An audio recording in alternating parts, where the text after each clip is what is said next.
Hello, how are you doing? Welcome to this video in which I'm going to read you from a short book collection.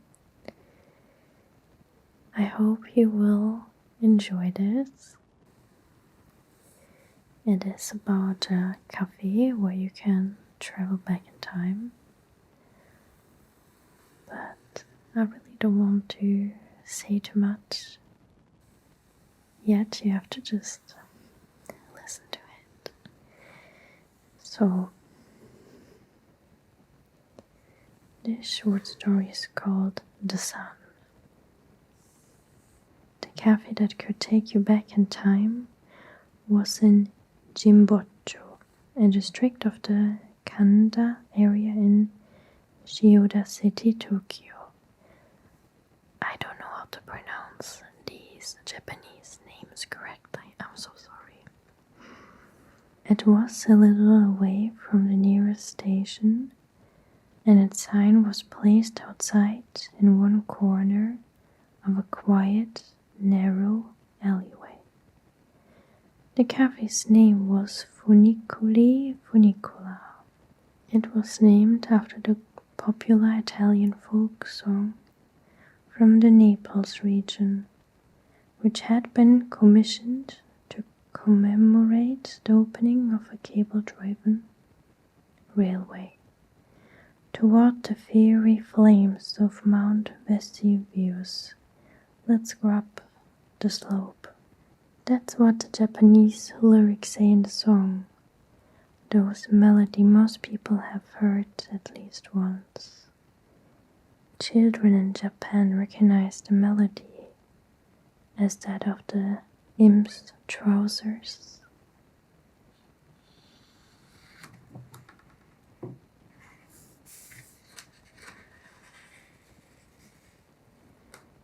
A Funiculi Funicola parody song. The reason why this time-traveling cafe was named after an Italian song was unknown, even to its owner. The name of the owner, who always wore this cook's uniform, was Nagara Tokita. A towering figure, more than 2 meters tall, Nagara was a quiet man with intense, almost thread-like, narrow eyes. He was standing stoically with the composure of a powerful temple guardian stature. His wife, Kitokita, had worked at the cafe as a waitress, always smiling with her big, bright eyes. She had been carefree and innocent, with a friendly and welcoming personality. Tragically, a heart-related illness claimed her life 2 years ago, leaving behind their daughter, Miki, who had big bright eyes just like her mother. Katsu Tokita, the waitress, was Nagara's cousin.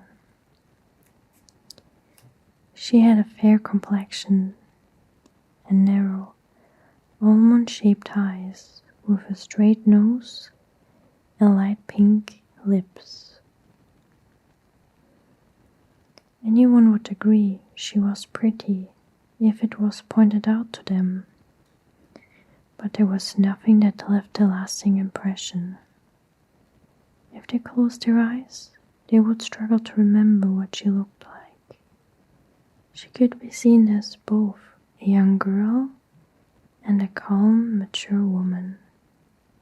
She was taciturn by nature, and some customers said it was almost impossible to strike up a conversation with her.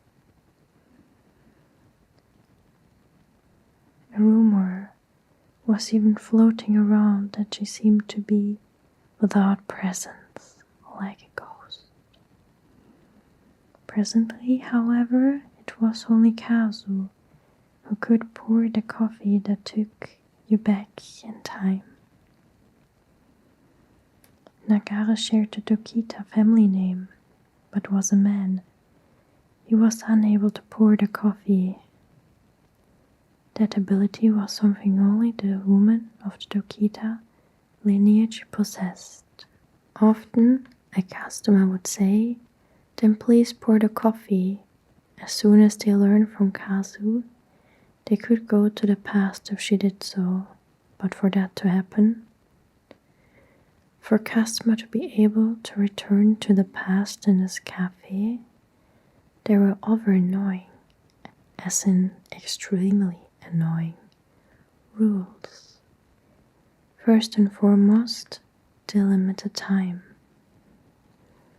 You see, the time you can spend in the past begins the moment Kazu has poured your coffee, and it ends just before the coffee gets cold.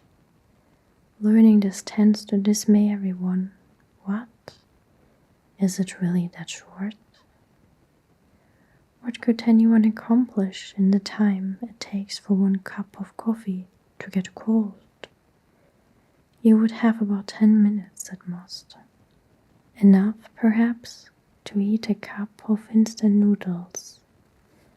It might take 5 minutes to boil the water, plus another 3-minute wait after pouring it, leaving you just 2 minutes to eat.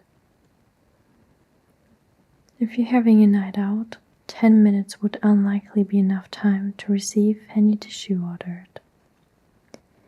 You would think that would dissuade everyone, but no. Some would say, "Oh well." But still, if I have a chance to go back to the past. On hearing the next rule, however, nearly all customers will conclude, if that's the case, then I can't see any point of going back.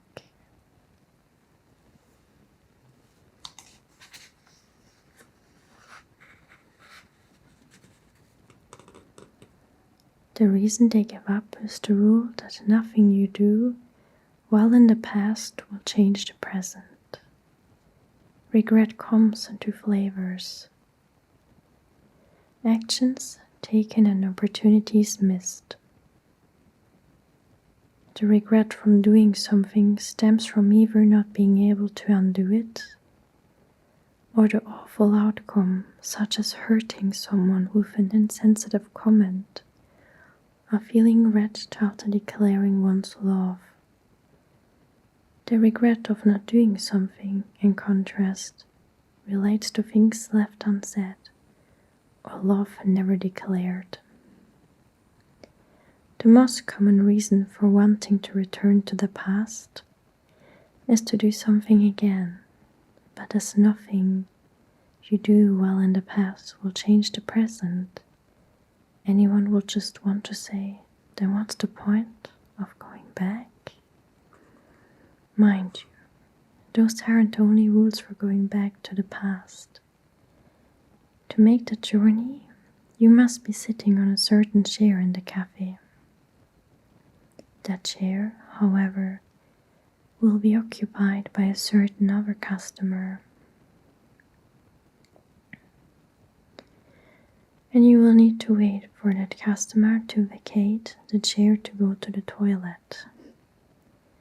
Now, if you're lucky and you do get to sit in a chair and go back in time, you must never get off it while in the past. Who you can go back to meet is also limited to people who have previously visited the cafe. After hearing so many troublesome rules, some skeptical customers exclaim, "It seems like you're just hiding the truth. That is impossible to go back in time." At times like these, rather than engaging in an argument, Kaz remains composed and responds, "If you say so." After all, the decision to go back in the past is ultimately up to each customer, and she finds it too tedious to argue. Yuki Kiriyama was 7 years old. He was carrying a shiny black leather school bag on his back. "Excuse me, may I ask you something?" Such polite and respectful phrasing was not normally heard from a child of that age. The short-sleeved shirt of the prestigious private elementary school's uniform revealed his pale arms. His upright posture and taut spine bespoke a good upbringing. It was late June and too early for chirping cicadas, but outside was as hot as a midsummer day. In contrast to his composed expression, the sweat trickling down his face better encapsulated the childish charm of an elementary school student. "Certainly, what is it?" responded Kazu Tokita. She had paused from her task and approached the boy. Whether she was conversing with adults or children, Kazu used the same manner of speaking. "I had a rumor that if I visit this cafe, I can go back in the past. Is that true?"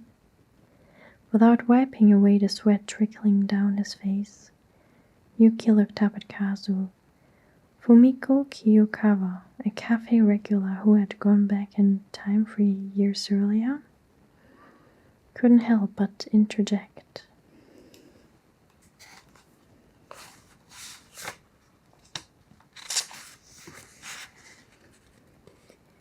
"You're an elementary school student, right?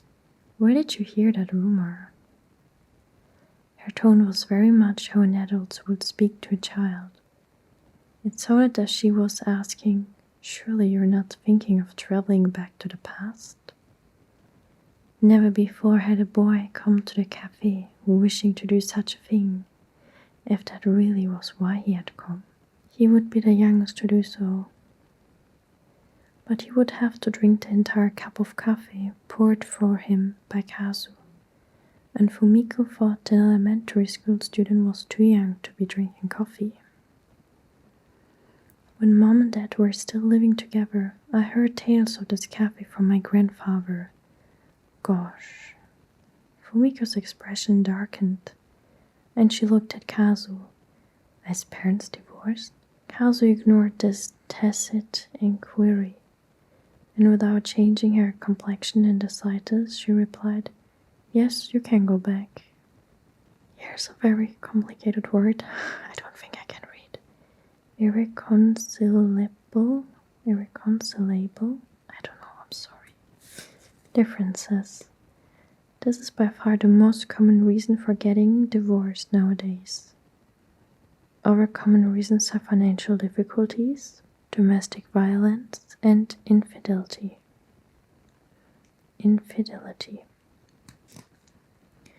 In a typical divorce, it would be reasonable to assume that several reasons are at play. Similarly, irreconcilable differences does not refer to a single reason. For incompatibility, it's used to describe a combination of various unacceptable behaviors or persistent feelings of discontent that are difficult to move past or overcome in a relationship. According to statistics, 1 or 2 people per 1,000 of the population are divorced in Japan. The hurdle for getting a divorce is lower now, so that is one reason. Values are changing with regard to family and the community. These days, fewer families make the effort to introduce themselves to the people they live next to when they move in. In fact, it is not uncommon for residents of apartment buildings in urban areas not to even know their neighbors' faces. Also, with the popularity of smartphones and webcams, we can now communicate face-to-face with friends and loved ones even far away. As a result, people can manage perfectly well without building new relationships in their neighborhood or on their block. And that might be one reason for the growing number of nuclear families. However, the nuclear unit is being broken up further. And nowadays emphasis is placed more on the individual. In fact, this is a growing trend within the household, and husbands and wives are more and more often living as individuals. Much of the stress people experience in their lives arises from their relationships with those immediately around them, such as a mother or father, child, sibling, friend, colleague, or of course, spouse. When two individuals who have been living their own lives based on their unique lifestyles and routines get married and start cohabiting, they will spend a significant amount of time together, sharing their lives. Of course, since both partners have recognized each other as lifetime companions and begun married life together, it becomes necessary to adjust their lifestyles and routines to better accommodate each other. As long as love exists between them, these adjustments can be viewed as a source of happiness and freshness in the relationship. But if the love begins to fade and the emphasis is placed on individualism, problems may arise and things that were tolerated due to love may become unbearable. And that kind of breakdown is not necessarily due to easily identifiable reasons such as money, domestic violence, or infidelity.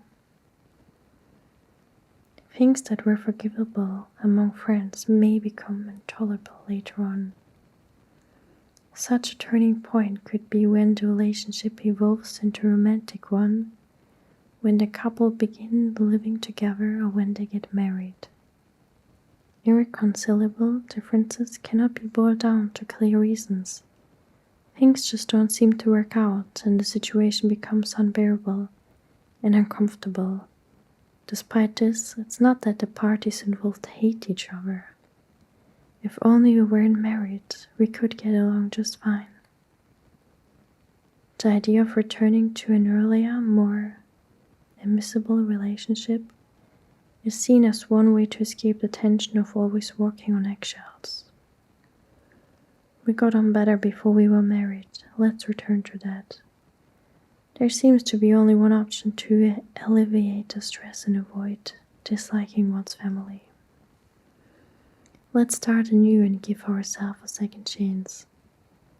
And divorce is chosen. That is, of course, only one example, and is not applicable to all couples who divorce. But there was a boy who, caught in the middle of a crisis of individualism between his parents, agonized over the situation. Yuki was regretting the time he had burst into tears at this cafe. It all started at breakfast on Christmas morning last year. Out of the blue, his father Kenji suggested, "Yuki, how about we go to Disneyland?" Yuki was confused. Kenji often claimed to be busy with work and was seldom at home. "Don't you have work?" "What? Don't you like the idea?" "No, it's not that." Yuki glanced across the table at his mother, Aoi, who was eating toast. Whenever Aoi consulted with Kenji, he would always say, "I'm busy with work, so I'll leave the household matters to you." So Yuki thought he should check with his mother before replying to his father's invitation. "That sounds like a nice thing to do. It's Christmas after all, right?" Aoi said. "Absolutely," Kenji agreed.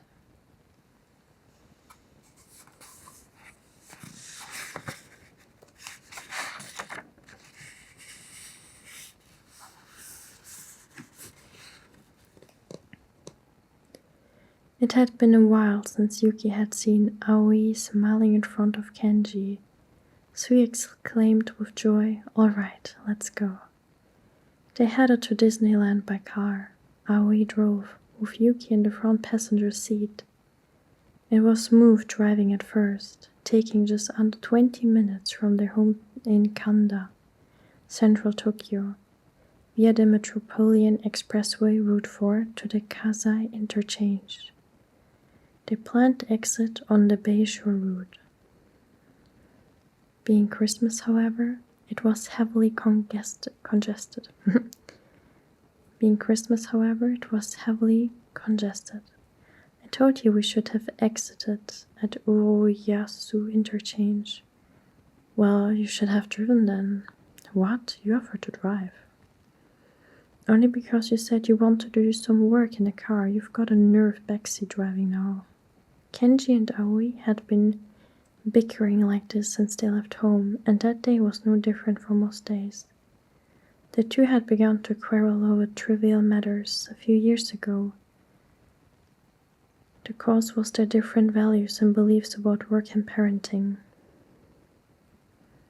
After Yuki was born, Aoi was thinking that she could put him in a childcare and return to her job at the advertising agency.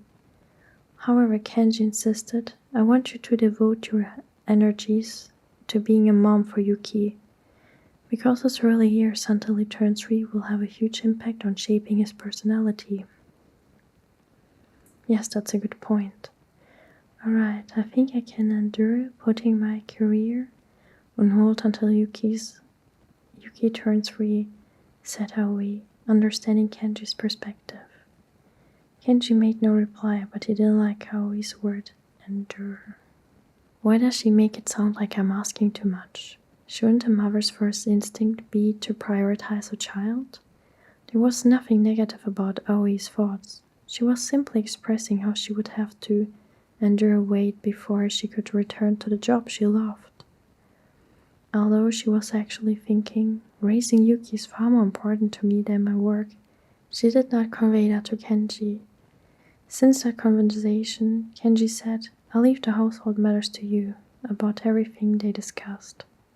Subconsciously embedded in his answer was his belief that motherhood is a full-time job. This rubbed Aoi up the wrong way.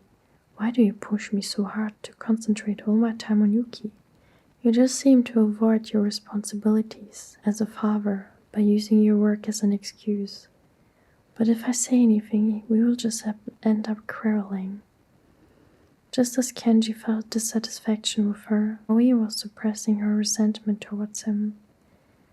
She quietly kept her feelings bottled up until Yuki was 3, but then she found herself so occupied with looking after him that her desire to resume her career gradually diminished. Weren't you planning to go back to the agency? Well, perhaps if you help me more with Yuki and the housework. I don't have time for that. You know how busy I am. I'm even having to work at weekends. If I start working again, it'll be same for me. Then who will take care of Yuki? We can put him in childcare.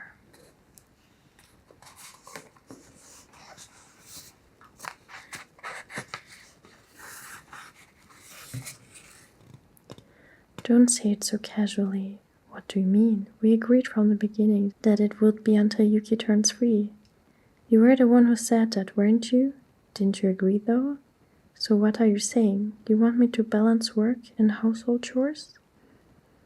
You said you wanted to return to work knowing that.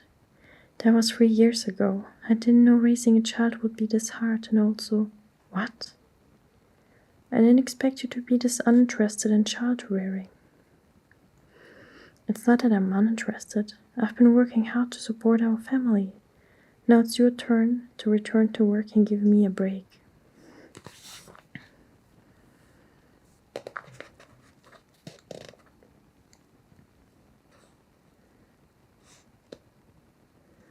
What? You make it sound like I've been playing around for the past 3 years. Oh, come on, looking after a kid is a bit different from work. Then I think you should try it yourself. You'll see how difficult it is. But how can I do that? I'm working. Their bickering was a tit-for-tat exchange fueled by intense emotions, and as a result, what it truly meant was distorted, and they were not understanding each other. By the time Yuki was old enough to understand what was happening around him, his parents were quarreling every day, and he always stepped in to mediate. Even in the car on the way to Disneyland that Christmas morning, he interjected, "I wish I could have taken over the driving. Sorry, Mom." Yuki's words were not a lie. He earnestly wished he could have changed places and driven.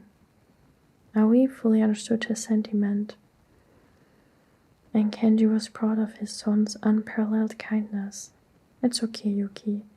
It was Mom and Dad's fault. Today is Disneyland, so let's be nice to each other, right, Dad?" Aoi looked intently at Kenji in the rear view mirror. "Alright." Kenji's expression changed, as if he had just remembered something. He closed his laptop and stowed it away in his bag. "Sorry, Yuki. Dad won't be doing any more work today." Kenji bowed his head apologetically to Yuki from the back seat. "Okay," replied Yuki, revealing a big smile. Since they arrived at Disneyland late, they had to park some distance away.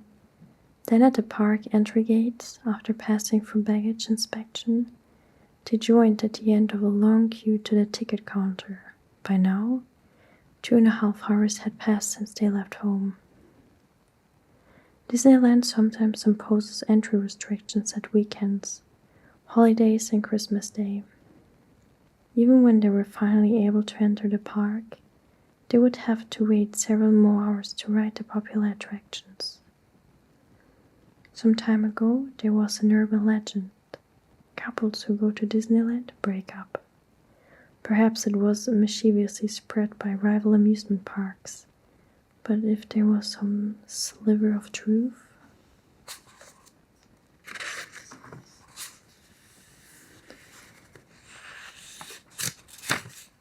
to the statement, it most surely would be due to the long waiting times. Waiting times were much longer before the introduction of the standby pass, sometimes exceeding an hour and a half. If a couple who owned annual passes had a favorite attraction, or one in mind they wanted to ride, the waiting time would not be so bad. However, for couples who weren't avid fans of Disneyland and didn't possess one, the wait could be far longer than expected, exhausting conversation topics and leading to awkward silences, or even quarrels. Then, as tales of couples splitting up after going to Disneyland accumulated, an urban legend was born. Whether or not Yuki had ever heard of it, his reasons for wanting to go to Disneyland were different. For there are also lucky superstitions attached to Disneyland, such as, if you go, you will become happy. For example, if you hold hands with Mickey or Minnie, you will find love, and if you go to Disneyland, you will conceive a child. Such lucky superstitions are groundless, but as Disneyland is known as the Kingdom of Dreams, it's the perfect place for visitors seeking happiness through good luck omens. One lucky superstition is that if you make a wish at the last gate of It's a Small World, it will come true. It's a Small World is an attraction that takes visitors around the countries of the world on a gondola floating on water. Yuki was planning to make a wish at that gate. Fortunately, after their argument in the car, Kenji and Aoi never lost their smiles during the long wait. They were only able to experience one popular attraction, but Yuki felt satisfied. He had been able to make a wish as their gondola passed the last gate in It's a Small World. Kenji drove them home. Yuki slept in the back seat, his head in Aoi's lap. For the first time in years, all 3 members of the family had spent a holiday together. Yuki was exhausted from the pure excitement of that alone. "Yuki, we've arrived. Wake up," said Aoi. The destination ended up being a cafe located close to their home. They had parked in front of Jimbocho's station with the plan of eating dinner, but it was Christmas Day and all of the restaurants were fully booked. Heading away from the station, they walked down a quiet alleyway, where they found a cafe sign. Kenji went inside to see if there was a table. In spite of it being Christmas, there was just one customer. The waitress told him that they also served light meals and cakes. Yuki was thrilled that the three of them could celebrate Christmas in a way that was very Christmas-like.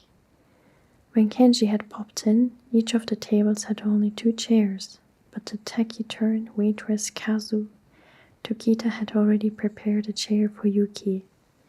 "Hello, welcome. What would you like to drink?" "We came by car, so I'll have a non-alcoholic beer. My wife will have a glass of champagne and an orange juice for my son." Coming right up, called out Nagara Tokita, wearing his cook's uniform. Nestled in his arms was a little girl of about 2 years old with big round eyes. Her name was Miki.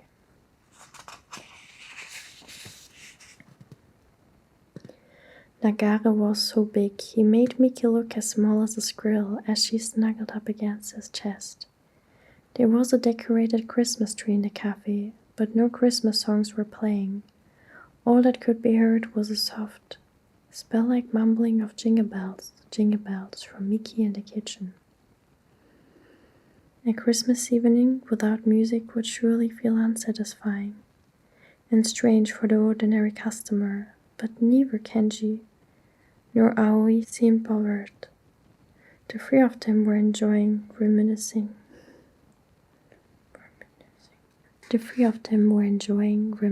over their day at Disneyland while eating the meal Kazu had quietly brought them. Although it was Christmas night, no more customers came. The only other customer was the woman in the very unwintry, short-sleeved white dress seated in the furthest corner of the cafe. It was truly an intimate moment between a child and his parents. For Yuki, it was supposed to be a memorable, happy time that he hadn't experienced in years, but a sad reality was waiting for him. When Yuki took the first bite of Christmas cake, Kenji spoke up. "Yuki, what? A big thing about Christmas is the presents, but that was far from Yuki's mind. Spending the day with his family at Disneyland and then eating delicious food and Christmas cake were the greatest gifts for him. Even at the last gate of It's a Small World, he didn't want any of the games or toys that an ordinary elementary school student might want. Yuki felt that this was the happiest time of his life. Dong. One of the large clocks in a coffee shop struck its bell, indicating that it was 7:30 p.m. Aoi reached out and placed her hand on Yuki's small head. "We have something important to say, Yuki. Your father and I have decided to not live together anymore." "What?" "Tonight will be the last night the 3 of us spend together," Kenji added. Yuki's mind went blank upon hearing Aoi and Kenji's sudden confession. The last Christmas. All Yuki remembered was his crying had upset Kenji and made Aoi cry, and hearing Miki singing the full chorus of Jingle Bells from the back of the kitchen. He couldn't remember how he got home. However, he could never forget the next morning when he woke up. He saw 2 gift boxes placed next to his pillow, and he cried silently. So, thank you for listening. This was the first half of the short story. I hope you like this. Let me know what you think. So yeah, thank you so much for your support, and I'm so sorry for being bad at uploading things, but I have to try harder. I know. I wish you a wonderful day or night wherever you are. Stay safe, stay healthy,